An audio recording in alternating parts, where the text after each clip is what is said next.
Mahal, ipangako mo sa akin, sa pagbalik mo, ako pa rin. Oo, mahal. Pangako. Basta handa kang maghintay.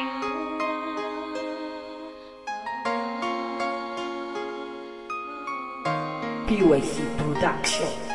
Ang ating pagsasamakan ako tuloy-tuloy na nga ito. Ngunit sa isang iglap tuluyan ka na ngang lumayo. Iniwan mo ako at pumunta ng ibang bansa, kasi doon ka na mag-aaral.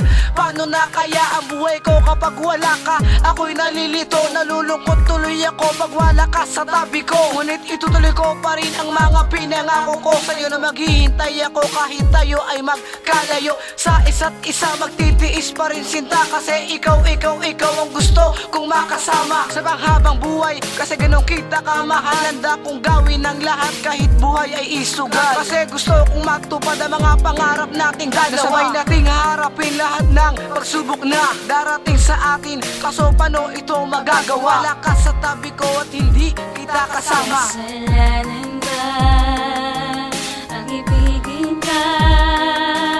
Masaya ka ba pagkapiling mo siya? Ang akin lang naman ay malaman mo na ikaw ay pati pa din ng buhay. Sana lang malaman mo na miss na kita. Kailang kaya kita mahagan at muling makakasama. Habang tumatagal lalo akong nalulungkot, kaya ang puso kong ito ay binabalot ng pagkapuot. Ito ako ngayon, unti-unting nangungulila sa pangarap na lang ba kita muling makakasama. Sana magbalik ka na para ako ay sumaya, kasi habang tumatagal nawawalan ako ng pag-asa. 2 taong nag-iintay pero wala ka pa rin. Tinatanong sa Panginoon kung babalik ka pa ba sa akin. Parang gusto ko nang sumuko sa iyong mga pangako. Relasyon nating dalawa parang mata na lumalabo. Siguro nga di ka na babalik pa. Siguro nga may baka nang kinakasama. At kung mangyari yun, sana malaman mo na may lalaki na nagmamahal sa'yo, sinta. Kasalanan ba ang ibigin ka? Masaya ka ba pagkapiling mo siya? Ang akin lang naman ay malaman mo na ikaw ay pati na din ng Makalipas 4 na taon, babalik ka na daw.